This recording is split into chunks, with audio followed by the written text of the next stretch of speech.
안녕하세요. 캡스톤 디자인 최종 발표를 시작하겠습니다. 저희 팀은 황성수 교수님 지도 아래 파일럿넷 성능 향상을 위한 슬램과 욜로 활용을 연구하였습니다. 참여 기업은 NCN 구 베이다스입니다. 다음과 같은 순서로 발표를 진행하도록 하겠습니다. 팀원 소개입니다. 먼저 슬램 파트에서는 박건우, 고광현 학생이 역할을 맡았고, 욜로 파트에서는 김성민, 임수현 학생이 역할을 맡았습니다. 마지막으로 유준호 학생이 슬램 파트와 욜로 파트를 결합하였습니다. 팀 주제 소개 및 작품 개요 설명드리겠습니다. 저희 팀의 주제는 카메라 한 대를 이용한 자율주행 알고리즘 성능 개선입니다.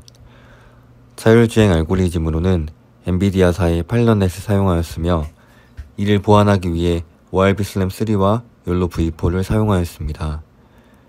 ORB 슬램 3는 차량 위치 파악을 위해, 욜로 V4는 객체 탐지를 위해 사용되었습니다.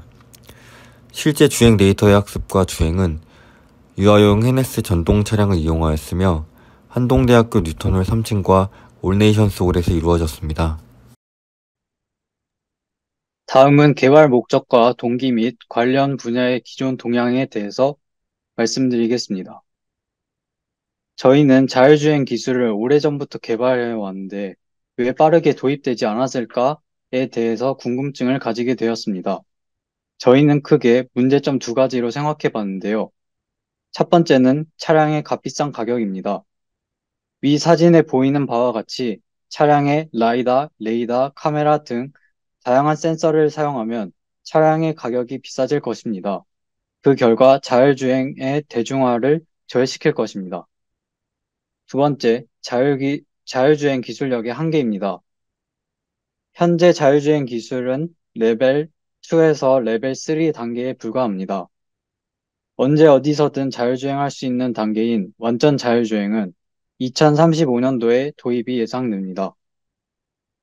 따라서 저희는 특정 구간을 주행하고 카메라만 자율주행하는 솔루션인 엔비디아에서 개발한 파일럿넷을 사용하기로 하였습니다. 하지만 파일럿넷을 동작 시 아웃풋 조향값만 예측하기 때문에 차량의 위치 탐지와 차량의 객체 탐지는 불가능하다는 한계가 있습니다. 즉, 파일럿넷만 사용하는 것은 안정성 측면에서 부족하다는 결론을 얻었습니다. 파일럿넷만으로 위치 탐지를 못하는 단점을 해결하기 위해 위치 파악을 할 수 있는 ORB 슬램 3 기술을 도입하였습니다. 우선 주행 경로를 미리 정한 뒤 슬램 맵을 설정합니다. 만약에 자율주행 실패 시 차량이 주행 경로를 이탈 탐지하고 차량을 멈추게끔 하여 보완하였습니다. 또 다른 파일럿넷의 문제점인 객체 탐지를 못한다는 단점을 해결하기 위해 객체 탐지할 수 있는 욜로 알고리즘을 도입하였습니다. 만약에 보행자가 지나갈 경우 보행자를 인식하고 차량을 멈추게끔 하였고 차량을 멈춘 후 만약 보행자가 시야 밖으로 사라질 경우 다시 출발하도록 하였습니다. 다음으로 연구 개발의 주요 내용에 대해서 말씀드리도록 하겠습니다.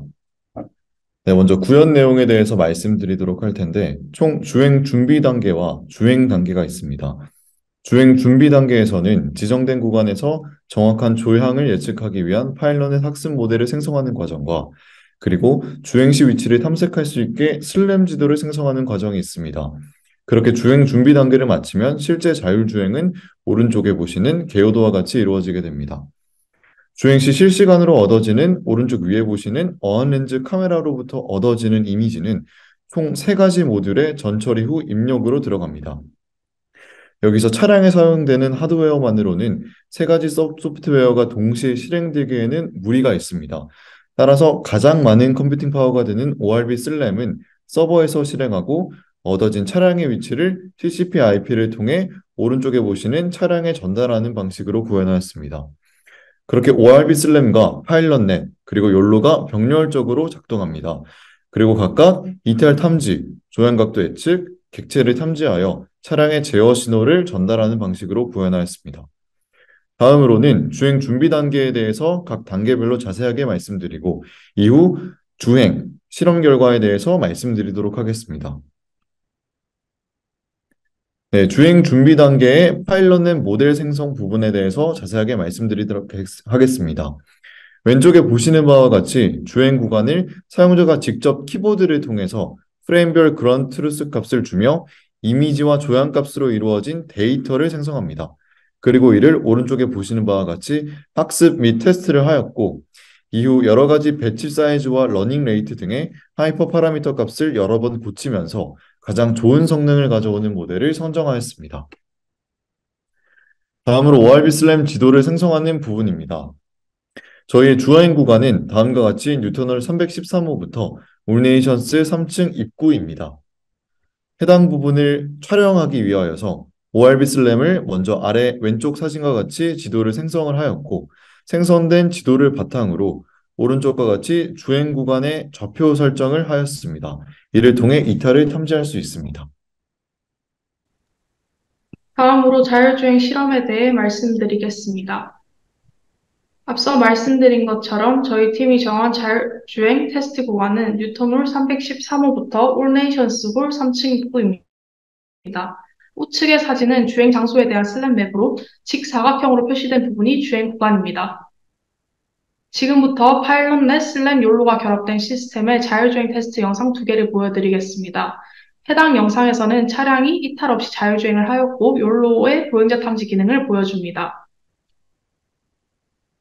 해당 장면에서는 차량이 주행 중 보행자를 인식하여 정지하였습니다.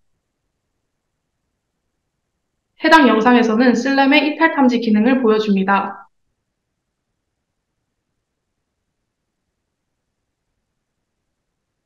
해당 영상에서는 차량이 이탈을 감지하고 아웃 오브 바운더리의 메시지를 출력하며 정지합니다.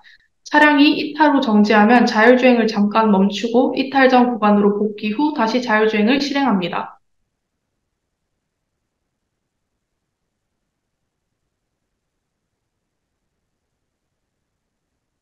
자율주행 실험을 통해 성능을 평가해 보았습니다. 표 1은 기존 파일럿넷의 자율주행 성능 평가표입니다. 자율주행 성능 평가는 차량이 전체 구간에 대해 출발지부터 도착지까지 주행할 때의 자율주행 시간 비율입니다. 표 2는 파일럿넷의 슬램과 욜로 기능을 결합한 자율주행의 성능 평가표입니다. 해당 표는 자율주행 성능, 슬램의 이탈 탐지 성능, 그리고 욜로의 보행자 탐지 성능을 나타냅니다.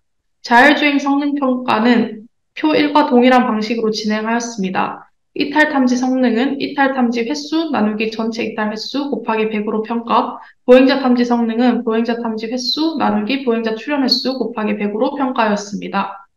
표 2를 참고하여 자율주행 성능을 평가하자면 파일럿넷의 성능이 높아진 것을 확인할 수 있는데 이는 이탈 탐지 기능을 통해 차량의 이탈을 신속하게 탐지하여 복귀하는 시간을 줄일 수 있었기 때문입니다. 다음으로 보행자 탐지 성능은 100%에 가까운 확률로 성공적임을 확인할 수 있습니다. 마지막으로 기대 효과 및 향후 전망입니다. 현재 주행 실험은 실내에서만 진행하였지만 이후 연구에는 실외에서 실험을 진행해야 합니다. 실외에서도 높은 성능을 보여준다면 카메라 한 대만으로도 안정적으로 자율주행이 가능하다는 것을 검증할 수 있습니다. 향후 전망으로는 경로가 정해져 있는 셔틀버스, 시내버스 같은 차량에 적용될 수 있을 것으로 보이고 미래의 한동대학교에서는 우리의 연구가 적용된 자율주행 셔틀버스가 운행 중인 모습을 기대해보며 발표를 마치도록 하겠습니다. 감사합니다.